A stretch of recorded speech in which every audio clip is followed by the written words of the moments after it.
Silakan duduk Bapak Ibu. Shalom. Selamat siang. Ya, saya percaya kita semua masih tetap antusias ya. Sekalipun ini jam-jam yang cukup krusial yang menggoda untuk ngantuk, apalagi baru habis makan ya. Nah Bapak Ibu, dalam 1 bulan ini gereja kita kan membuat satu program yang namanya khotbah tematik ya. Ini sudah berjalan minggu yang kedua ya. Dan minggu ini kita mau coba mempelajari soal persepuluhan ya. Beberapa bulan lalu sempat topik ini heboh dan viral. Karena ada salah satu hamba Tuhan yang menyinggung hal ini dalam khotbah. Dan itu sampai ramai ya. Ada pro dan kontra. Dan juga saya mendengar dan melihat di medsos bahwa ada juga yang sampai marah, orang Kristen marah. Gua nggak mau kasih persepuluhan lagi. Ya. Dengan alasan yang macam-macam. Ada yang bilang itu produknya hukum Taurat yang sudah tidak berlaku lagi. Ada juga yang bilang, wah lihat aja pendeta-pendeta itu pakai jam tangannya sampai ratusan juta. Pasti dia makan persepuluhan. Nah, banyak orang Kristen yang kecewa jadi ini. Tapi setelah saya lihat lagi beberapa podcast, ada hamba Tuhan itu juga yang diwawancarai oleh Richard Lee ya. Ya, Dr. Richard Lee. Dan dia memberikan klarifikasi bahwa jangan samakan gereja dengan warung kacang hijau. Memang gereja itu warung kacang hijau, jadi pendeta seenaknya datang lalu ambil duit, lalu bawa pulang ke rumah. Gereja itu punya sistem, punya manajemen yang semuanya sudah diatur. Ya, sehingga supaya jemaat juga tidak berprasangka yang negatif soal persembahan yang dia berikan ke gereja ya. Nah Bapak Ibu, saya sudah coba membuat satu slide dan katanya kan ini nanti ada sesi ya interaksi tanya jawab ya secara ya mungkin tidak lama-lama lah ya. Ya, nah saya sudah mempersiapkan materi, memang materi ini sangat banyak sebenarnya kalau dibahas satu sesi itu kurang cukup ya. Tapi saya coba sekilas supaya ini menambah pengetahuan kita tentang persepuluhan. Nah yang menjadi pertanyaan bagi kebanyakan orang, apakah praktik persepuluhan itu masih relevan dengan kehidupan gereja saat ini ya? Apakah tujuan daripada persembahan persepuluhan itu masih relevan ya? Nah saya menggunakan istilah persepuluhan karena Alkitab menggunakan istilah persepuluhan. Jadi kita harus bedakan persepuluhan dan perpuluhan. Itu dua istilah yang memiliki makna yang berbeda ya. Nah saya menggunakan istilah yang dipakai oleh Alkitab yaitu persepuluhan ya. Nah apakah praktik persepuluhan itu masih relevan dengan gereja masa kini? Ya. Apakah tujuan dari persembahan persepuluhan itu masih cocok dengan peribadatan gereja masa kini ya? Nah, seperti yang tadi saya katakan bahwa ada beberapa pendapat yang mereka menolak praktik persembahan persepuluhan dalam gereja masa kini, gereja Tuhan saat ini, karena katanya itu persepuluhan itu adalah hukum Taurat ya. Nah, padahal kita lihat, saya coba mempelajari jauh sebelum adanya hukum Taurat ya, pada zaman Musa, ternyata praktik persembahan persepuluhan itu sudah ada ya. Misalnya pada saat Abraham beri persepuluhan kepada Melkisedek. Lalu Yakub bernasar kepada Tuhan untuk memberikan persembahan ya. Coba kita baca ayatnya. Slide selanjutnya bisa dijalankan ya. Kejadian 14 ayat 19. Mari kita baca sama-sama. 1, 2, 3. Lalu ia memberkati Abram katanya. Diberkatilah kiranya Abram oleh Allah yang maha tinggi. Pencipta langit dan bumi. Dan terpujilah Allah yang maha tinggi yang telah menyerahkan musuhmu ke tanganmu. Lalu Abram memberikan kepadanya 1/10 dari semuanya. Jadi Abraham pulang berperang. Pada zaman itu kan perang ya orang menjarah, merampas apapun yang dimiliki oleh musuhnya. Dan ketika dia berjumpa dengan Melkisedek, Abraham kasih 1/10 dari apa yang dia dapatkan. Nah ini sudah ada sebelum zaman Taurat, sebelum Musa ada. Lalu slide berikutnya, kita baca sama-sama Kejadian 28 ayat 20. Lalu bernasarlah Yakub, jika Allah akan menyertai dan akan melindungi aku di jalan yang kutempuh ini, memberikan kepadaku roti untuk dimakan dan pakaian untuk dipakai, sehingga aku selamat kembali ke rumah ayahku, maka Tuhan akan menjadi Allahku, dan batu yang kudirikan sebagai tugu ini akan menjadi rumah Allah. Dari segala sesuatu yang engkau berikan kepadaku, akan selalu kupersembahkan 1/10 kepadamu. Nah ini di sini dikatakan akan selalu. Berarti apakah dia hanya sekali kasih? Enggak. Dia selalu. Pokoknya dia dapat apa, diberkati Tuhan, dia akan kasih. Berarti kita lihat di sini bahwa pada zaman itu konsep persepuluhan itu adalah sebagai ungkapan syukur karena Tuhan sudah kasih. Iya kan, dari yang tadi Abraham dan Yakub, Tuhan sudah kasih, aku kasih buat Tuhan. Ya. Oke, lanjut. Nah, coba kita lihat latar belakang persepuluhan dalam Taurat Musa ya.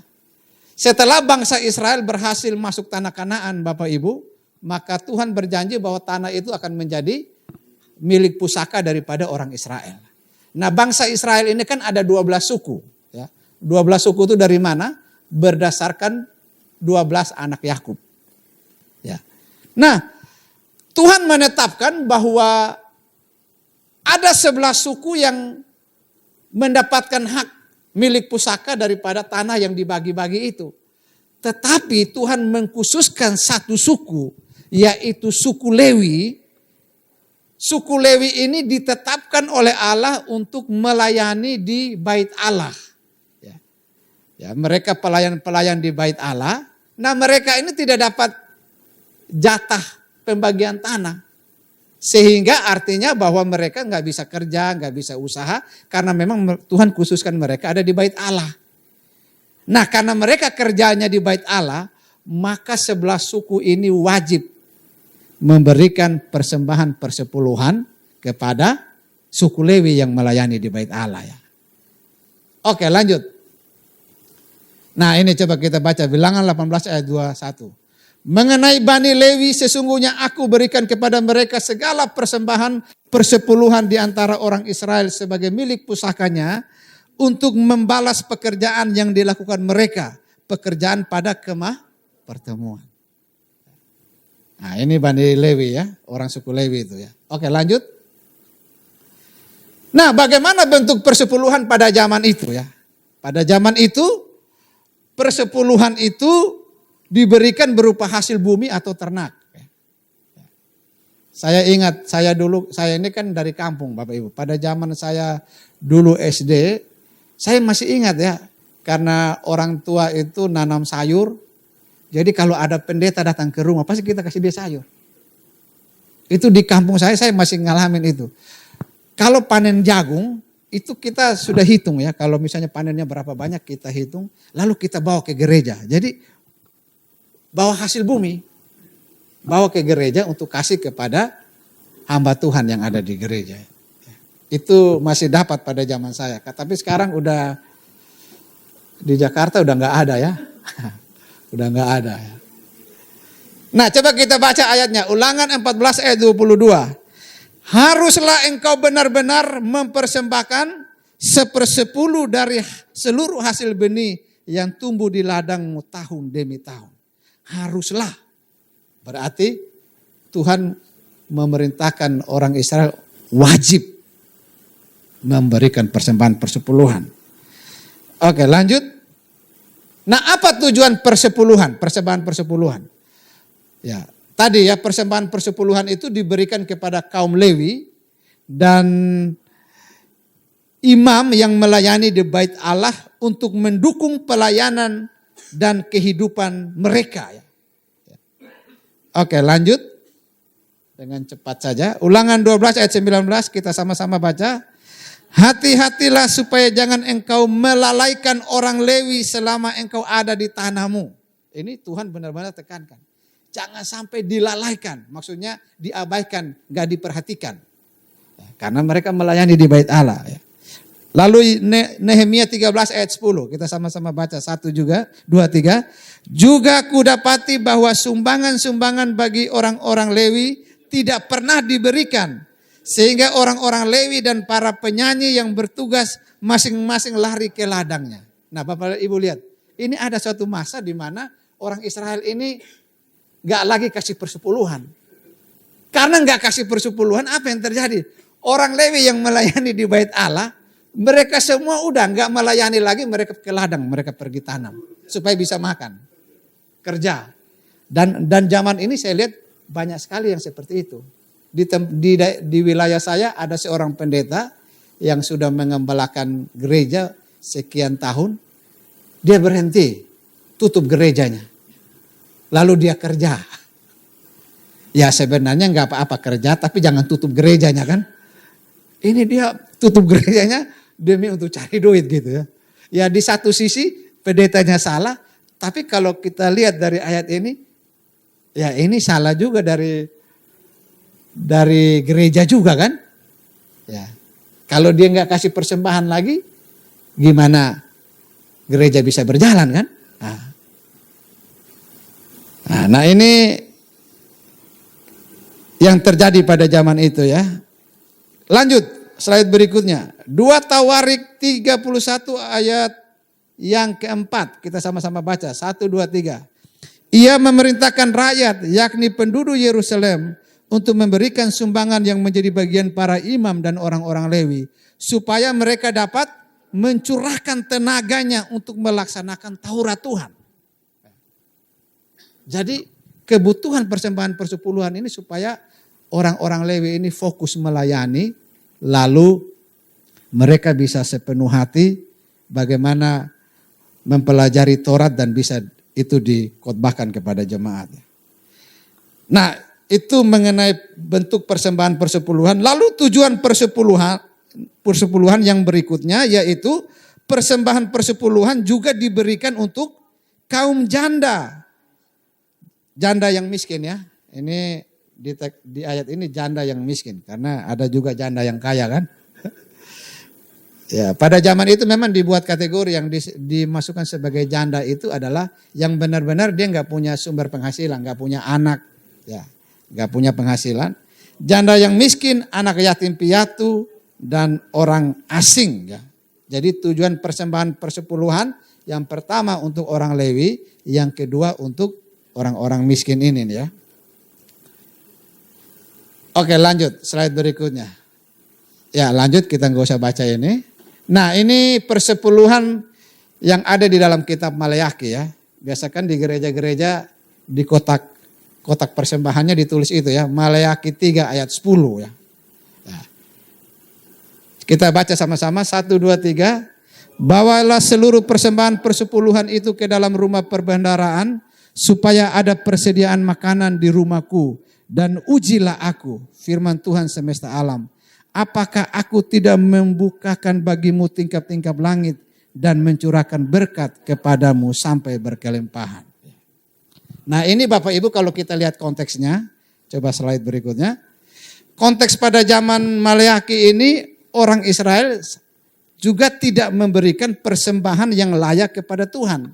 Kenapa mereka enggak kasih? Karena mereka berpikir gini, kalau nanti kami kasih persepuluhan, waduh enggak cukup dong kebutuhan kami. Iya kan? Ini terima 1 juta, lalu harus kasih 100.000. Waduh nanti enggak cukup dong kebutuhan saya. Makanya firman Tuhan bilang begini, ujilah aku, apakah aku enggak bisa berikan berkat bagimu bahkan sampai berkelimpahan. Seringkali kan kita mau kasih persembahan kan kita hitung-hitung. Waduh ini kalau kasih untuk ini nanti untuk kebutuhan bayar kontrakan gimana ya, untuk bayar listrik ada ya, gimana ya. Nah pada zaman itu Tuhan bilang apa? Coba kalian uji aku. apakah aku tidak akan membukakan tingkap-tingkap langit dan mencurahkan berkat yang berkelimpahan. Nah, ini persembahan persepuluhan yang ada di dalam Alkitab Perjanjian Lama ya. Oke, slide berikutnya. Kita coba melihat persepuluhan dalam Perjanjian Baru ya. Nah, memang di dalam Alkitab Perjanjian Baru persembahan persepuluhan itu disinggung hanya beberapa kali saja, tidak sebanyak di Perjanjian Lama ya. Ya, saya coba lihat mungkin nggak nyampe 10 ayat yang bicara soal persepuluhan ya. Lalu ada orang yang bilang begini, karena di Perjanjian Baru tidak banyak disinggung masalah persembahan persepuluhan, jadi berarti persembahan persepuluhan itu sudah tidak ada. Ya. Nah, apakah seperti itu? Apakah Yesus meniadakan persembahan persepuluhan? Ya. Nah, coba kita lihat slide berikutnya. Ya. Nah, ini ada ayat yang mengatakan bahwa jangan kamu menyangka bahwa Yesus datang untuk meniadakan hukum Taurat. Yesus datang bukan untuk meniadakannya, tapi untuk menggenapinya. Jadi Yesus enggak meniadakan, termasuk untuk soal persepuluhan. Tapi Yesus menggenapinya, maksudnya apa? Bahwa tuntutan hukum Taurat itu hanya bisa dilakukan oleh Yesus secara sempurna. Sedangkan manusia biasa tidak bisa melakukan secara sempurna. Bahkan ada hukum Taurat yang bilang begini, kalau kita lakukan 9, 1 enggak dilakukan, tetap enggak lolos. Enggak lulus. Nah, yang bisa lakukan secara sempurna siapa? Yesus, hanya Yesus. Yang menggenapinya. Sehingga ketika kita beriman kepada Dia, maka kita terhisap sebagai orang yang dibenarkan karena telah melakukan hukum Taurat itu. Dalam Kristus. Oke, slide berikutnya. Nah, kita di dalam Perjanjian Baru, Bapak Ibu, persembahan persepuluhan itu bukan lagi sebagai kewajiban, tetapi ungkapan syukur karena Kristus sudah melakukan secara sempurna semua peraturan hukum Taurat bagi kita. Kristus sudah menggenapi tuntutan Taurat yang tidak dapat kita penuhi dengan kekuatan kita. Sehingga persepuluhan yang kita berikan itu sebagai rasa syukur kita kepada Tuhan. Nah, kemudian di dalam Perjanjian Baru juga Yesus melakukan reformasi esensi daripada persepuluhan.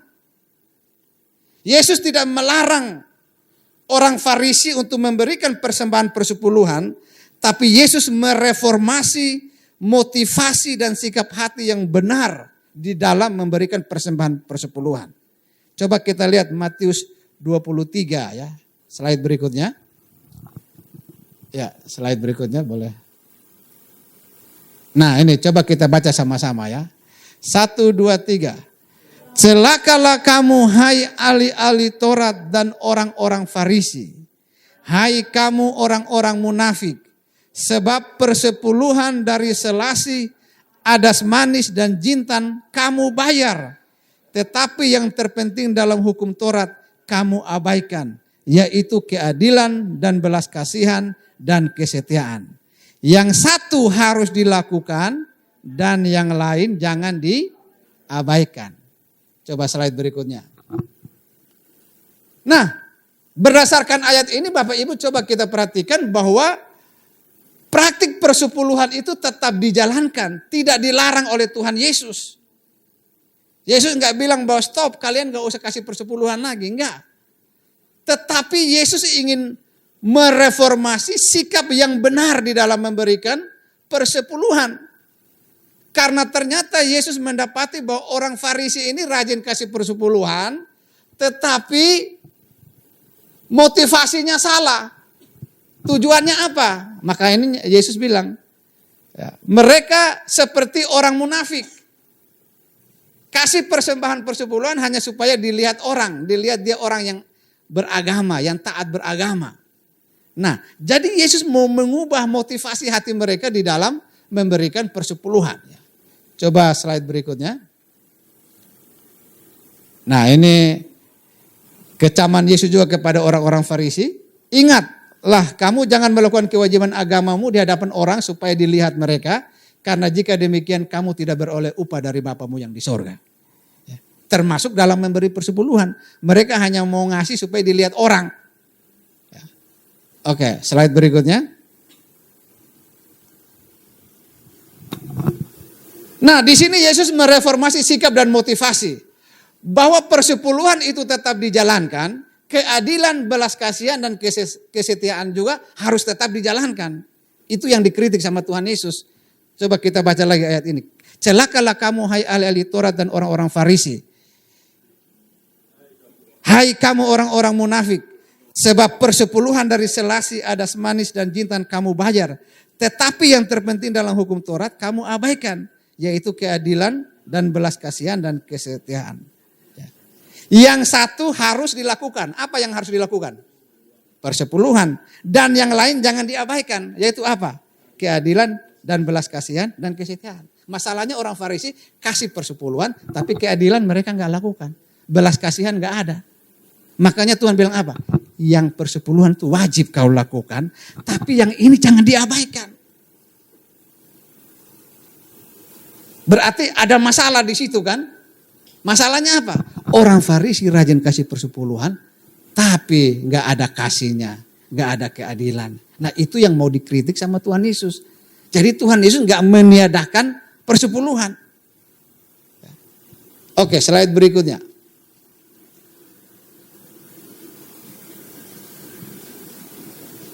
Nah, orang Farisi ini memberi persembahan tapi tanpa kasih kepada Allah. Juga tanpa kasih kepada sesamanya. Jadi kemungkinan dia lakukan ya hanya karena sudah tradisi dari dulu. Nenek moyangnya kasih persepuluhan, ya udah dia kasih persepuluhan. Ya. Tapi sebenarnya dia nggak punya kasih kepada Allah. Apalagi kasih kepada sesamanya. Yang tadi tidak ada keadilan, tidak ada belas kasihan. Ya. Oke, slide berikutnya. Jadi di sini kita lihat bahwa Yesus tidak sedang meniadakan dan mempersoalkan pemberian persepuluhan. Tapi Yesus sedang mengajarkan motivasi dan sikap hati yang lurus dan benar di dalam melakukan perintah agama dan bagaimana beragama yang seimbang. Beri persepuluhan itu kan bagian dari ketaatan kepada hukum Taurat, yaitu mengasihi Allah, ya. Dan mengasihi sesama itu yaitu belas kasihan dan keadilan. Jadi di sini Yesus mau tekankan ada mengasihi Allah yaitu memberikan persepuluhan, tapi juga harus mengasihi sesama. Ini Yesus merombak ya cara beragama yang baik, yaitu harus ada keseimbangan, ya. Nah, kita lihat di sini bahwa Yesus memberikan esensi yang baru dari pemberian persembahan persepuluhan. Dan hal ini ditegaskan lagi oleh Rasul Paulus, ya. Slide berikutnya. Rasul Paulus di dalam 2 Korintus pasal 9 ayat 7. Kita sama-sama baca 1, 2, 3. Hendaklah masing-masing memberikan menurut kerelaan hatinya, jangan dengan sedih hati atau karena paksaan. Sebab Allah mengasihi orang yang memberi dengan sukacita.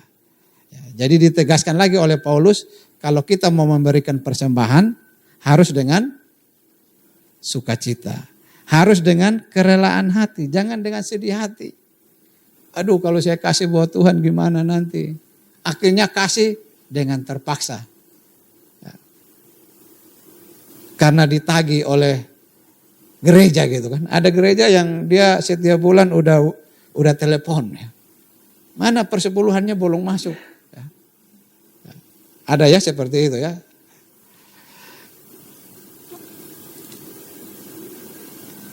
Oke, slide berikutnya.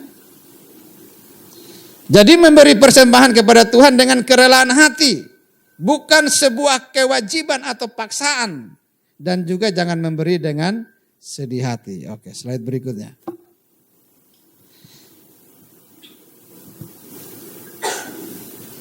Nah, di sini kita lihat bahwa perjanjian baru menekankan esensi dan hakikat dari persembahan, yaitu konsep persembahan yang berpusat kepada Kristus. Dengan sikap hati yang bersyukur kepada Kristus, kita memberi karena kita telah menerima berkat dan keselamatan dari Tuhan secara cuma-cuma. Kita memberi karena memang Tuhan sudah kasih kita. Ya. Nah ini juga kita jangan sampai memberi karena mau berdagang dengan Tuhan, berbisnis ya. Ya. Kita beri karena Tuhan sudah kasih kita kan? Sudah kasih. Ya. Keselamatan, kehidupan, kita bisa bekerja, itu juga anugerah Tuhan ya. Oke, slide berikutnya. Nah, persembahan yang berpusat kepada Kristus itu dalam Markus 12:30, kasihilah Tuhan Allahmu dengan segenap hatimu dan dengan segenap jiwamu dan dengan segenap akal budimu dan dengan segenap kekuatan. Termasuk dalam soal memberi. Ya. Mengasihi dengan segenap hati kan? Kalau orang yang segenap hatinya mengasihi Tuhan, pasti dia mau memberi buat Tuhan kan? Ya, oke, slide berikutnya. Matius 6 ayat 21, kita baca sama-sama, 1, 2, 3. Karena di mana hartamu berada, di situ juga hatimu berada. Nah, harta kita lebih banyak adanya di mana? Dihabiskannya buat apa? Kalau sering kita taruh di gereja, pasti hati kita akan berpikir terus, gimana ya supaya gerejaku bisa maju ya? Gimana supaya pelayanan terus berkembang ya? Makanya banyak-banyaklah ditaruh di gereja. Oke, slide berikutnya. Kita memberi persembahan bukan karena Tuhan gak punya uang. Tapi Tuhan mau hati kita. Sikap hati kita terhadap uang dan kekayaan. Ya, persembahan sebagai jalan atau sarana Tuhan menguji sikap hati kita dan kesetiaan kita kepada Tuhan. Oke, lanjut.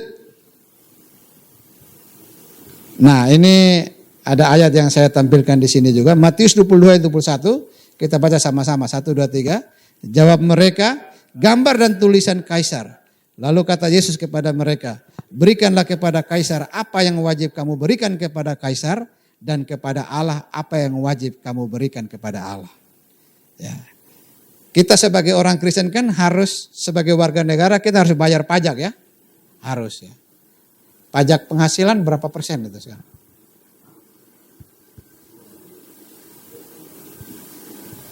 Kita makan di restoran juga kita kasih pajak kan? Ya, pokoknya hidup kita ini semua pajak loh. Di parkiran juga semua pokoknya ada pajaknya. Nah, Yesus bilang begini, berikanlah kepada Kaisar, yaitu pajak kita kasih. Tapi juga berikanlah kepada Allah. Apa yang wajib kamu berikan kepada Allah? Nah, seringkali kita kasih pajak tapi kita nggak kasih buat Tuhan ya. Oke, slide berikutnya. Dikit lagi ya. Nah, konsep persepuluhan dalam perspektif kristologi bukan lagi persepuluhan tetapi ada yang bilang perpuluhan. Oh, nggak harus 10%. Kalau perpuluhan kan berarti bisa 20%, bisa 30%, bisa 50%, bisa 90%. Ya. Karena katanya memberi seluruh hidup kan. Ya. Memang hidup kita ini milik Tuhan. Jadi kita harus mempersembahkan seluruh hidup kita kepada Tuhan. Slide berikutnya.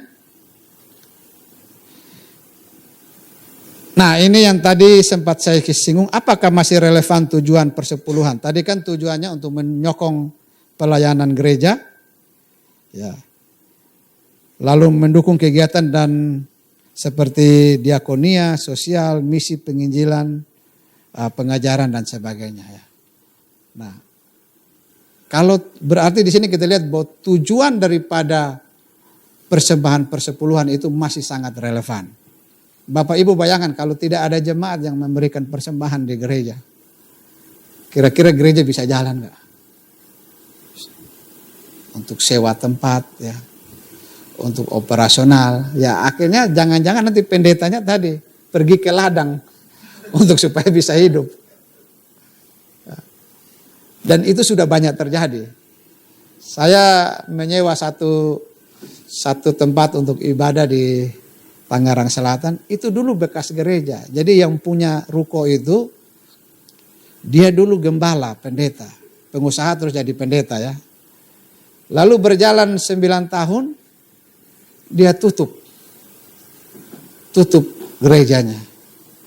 Karena sepertinya ya, pada sebenarnya Apakah dia nggak punya pemasukan lagi? Padahal tempat sebenarnya kan sudah gratis gitu. Ya, jadi mungkin masalah keuangan juga kan. Kalau jemaat sudah tidak memberikan persembahan, tidak mendukung, bagaimana gereja itu bisa berjalan ya. Nah, jadi menurut saya tujuan daripada persembahan persepuluhan itu masih sangat relevan dalam upaya untuk kita ikut serta mendukung pelayanan pekerjaan Tuhan di muka bumi ini melalui gereja Tuhan ya, di mana kita menjadi anggota jemaat di tempat itu.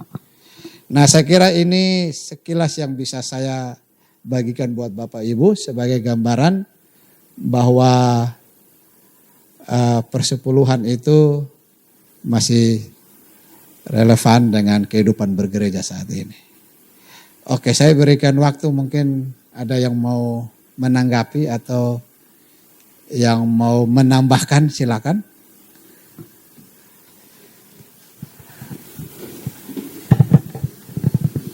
Ya, pas 30 menit ya. Ya, ada yang mau nanya Bapak Ibu atau ada yang mau menanggapi? Ayo, mari Bapak Ibu. Atau mungkin bisa berbagi pengalaman. Sedikit aja Pak. Ya, boleh perkenalkan nama Pak. Enggak usah lah. Saya Sutikno Pak. Pak Sutikno ya, Iya. Silakan Pak. Saya beberapa kali pernah mendengar memang seperti Bapak sampaikan tadi di medsos ya. Perpuluhan atau persepuluhan itu menjadi suatu topik yang hangat. Waktu itu ada channelnya Pak yang dari PIK, ada dari Pak siapa itu, pokoknya ada yang perlu, ada yang enggak, ada itu ya. Cuman yang jadi pertanyaan saya menggelitik adalah sumbernya. Sumbernya kan umat itu dari berbagai macam lapisan di kota ini apalagi ya. Ada yang kata tetangga sebelah halal atau non halal, 3H Pak. Haram, halam, hantam. Nah, haram, hantam. Nah, jadi pada waktu diserahkan ke gereja, apakah pernah seorang gembala atau bendara gereja bertanya, sumbernya dari 3H atau dari 2H? Terus bagaimana sikap gereja kalau memang udah setelah semakin kemari tahu, ini sumbernya dari haram. Terima kasih. Gimana sikap gereja itu sendiri? Ini pertanyaan yang luar biasa ya Pak Sutikno. Makasih Pak untuk pertanyaannya. Harusnya kan seorang gembala itu kan mengetahui domba-dombanya kan. Harusnya, idealnya begitu ya. Idealnya seorang gembala perlu tahu siapa dombanya, apa pekerjaannya, bagaimana kehidupannya. Sehingga sudah pasti bahwa persembahan yang dia kasih itu kan tidak haram ya. Ya. Misalnya kalau gembalanya tahu dia pedagang narkoba, kan harusnya sudah dibina kan, jangan lagi berdagang narkoba. Ya, sehingga nanti persembahan yang dia kasih kan bukan dari hasil jual narkoba kan. Nah, cuma di gereja-gereja besar, misalnya di Jakarta yang jemaatnya ribuan, yang kita nggak tahu siapa orangnya, iya kan? Bisa saja, tidak menutup kemungkinan tiap minggu duit itu duit hasil rampok, hasil apa kita nggak tahu. Ya. Iya kan? Nah menurut saya, ini pandangan saya pribadi ya. Kalau memang gereja nggak tahu kan biasanya kan duit itu kan sudah kita doakan kan. Dikuduskan dalam nama Tuhan Yesus dan diberkati orang yang memberinya. Nah makna dari berkat ketika kita mendoakan supaya orang yang memberi itu diberkati kan maknanya banyak. Bisa supaya yang tadi dia kasih uang jahat besok dia bisa berubah. Ya, bukan semakin berkembang usaha narkobanya kan. Iya kan? Kalau begitu semakin berkembang dong. Nah, tapi maksud berkat itu kan Tuhan berkati dia sehingga hatinya diluruskan. Dia tidak lagi berdagang narkoba dan sebagainya. Tapi kalau memang itu terjadi ya tadi menurut saya kan sudah didoakan, dikuduskan. Dan memang gereja nggak tahu. Sebagai manusia kan dia nggak paham. Tapi kalau gereja tahu harus tidak boleh menerima. Dan itu yang terjadi kemarin kasusnya Johnny G. Plate ya. Yang kasus korupsi dan dia memberikan bantuan salah satunya ke gereja Gemit di daerah saya. Berapa ratus juta itu. Dan setelah kasus itu terungkap, aliran dananya kemana-mana, gereja kembalikan. Dikembalikan. Untung masih ada. Tapi kalau sudah dipakai pun tadi, karena dia nggak tahu. Dia nggak tahu mau gimana. Kecuali tahu lalu diam-diam, nah itu dosa tanggung sama-sama. Iya kan? Ya, dosa berjamaah. Nah, jadi kemarin dikembalikan sama, setahu saya memang mereka mengembalikan ya, mengembalikan duit itu. Ya. Nah, saya kurang tahu tuh, cuma saya dengar di berita mau dikembalikan ya. Mau, tapi apakah biasanya kalau sudah lihat uang kan beda kan, yang haram jadi halal gitu ya. Ya, jadi harum ya. Ya, jadi menurut saya seperti itu Pak Sutikno. Ya. Jadi kalau kita tahu, kita wajib untuk memberitahu dia kesalahan itu dan kita menolak. Tapi kalau kita tahu ya, tidak tahu ya apa boleh buat. Seperti itu Pak Sutikno. Gimana? Bisa ya? Ya, oke. Ada lagi mungkin? Ada lagi Bapak Ibu? Pak?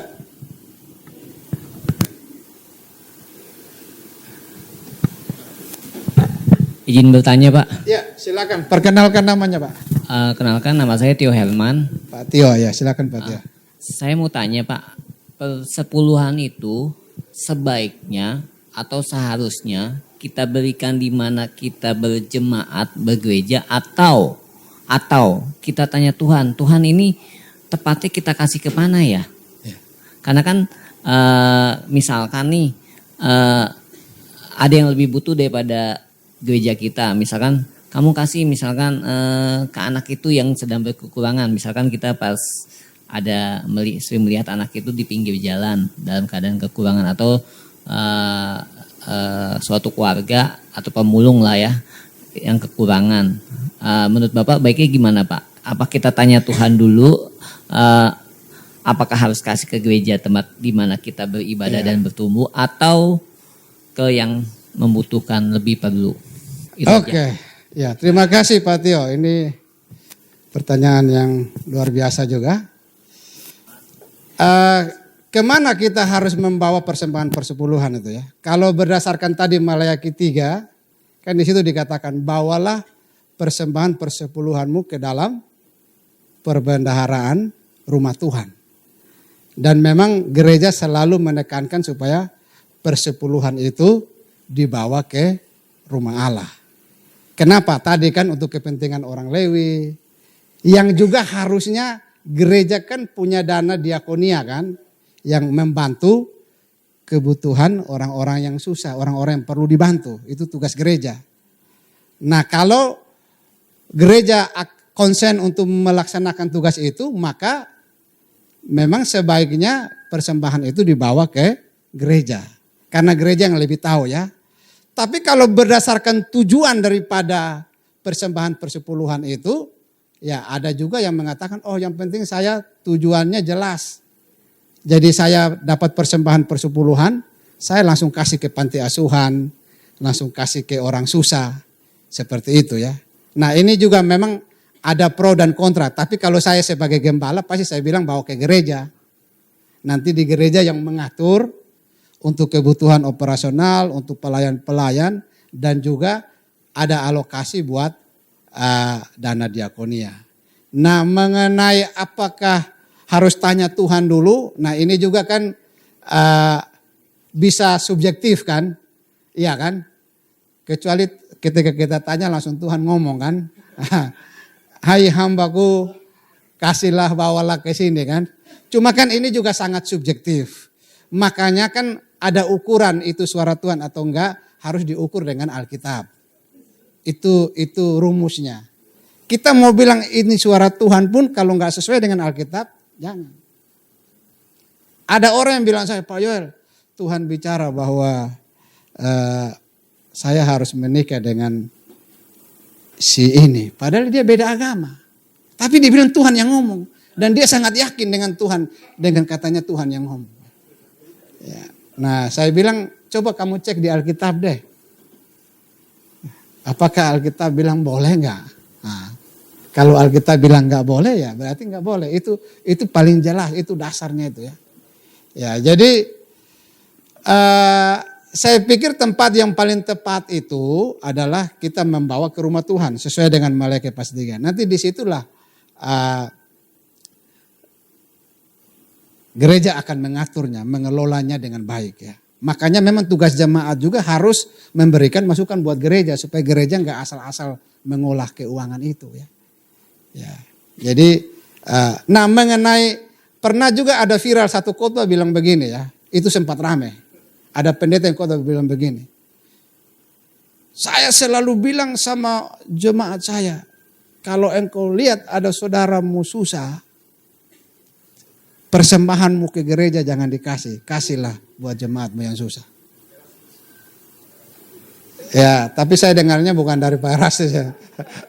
Dia bilang begitu.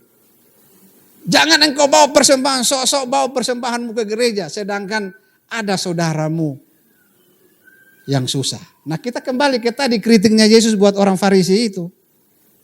Persembahan persepuluhan tetap kau kasih, tapi keadilan dan belas kasihan juga jangan diabaikan.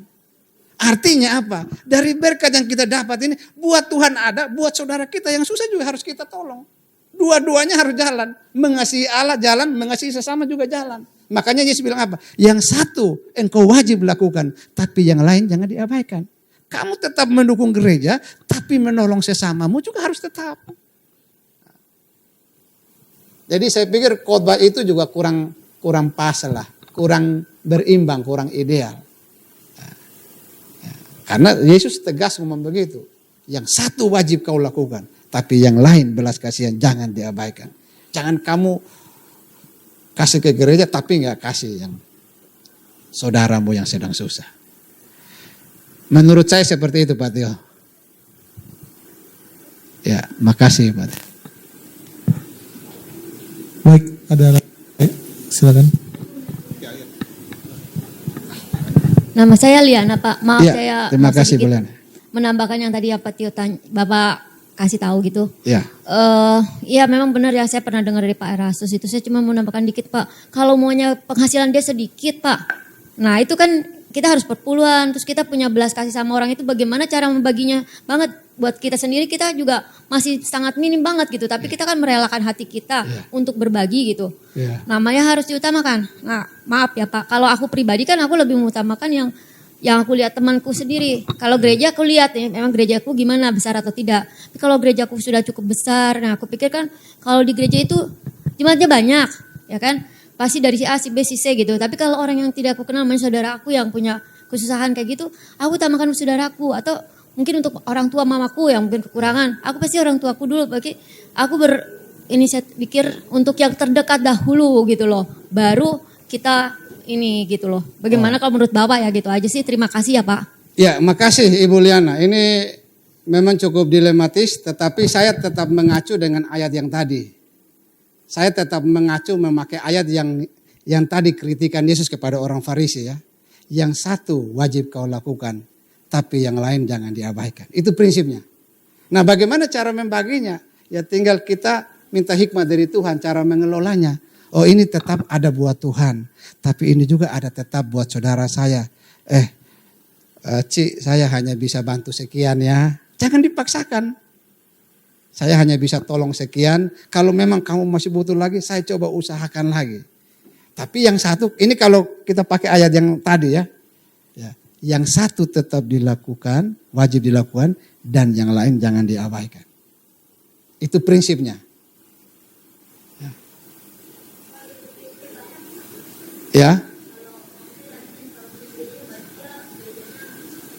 Sudah berlimpah gitu. Beberapa gereja bagaimana ya Pak? Kalau dia ada pergi ke beberapa gereja tadi mau nanya gitu, minta tolong suruh tanyain. Seandainya kan ada jemaat, dia nggak cuma gereja A, ada gereja B, gereja C. Nah itu membagi perpuluhannya juga bagaimana ya menurutnya? Nah harusnya jemaat orang Kristen itu menjadi anggota di salah satu gereja.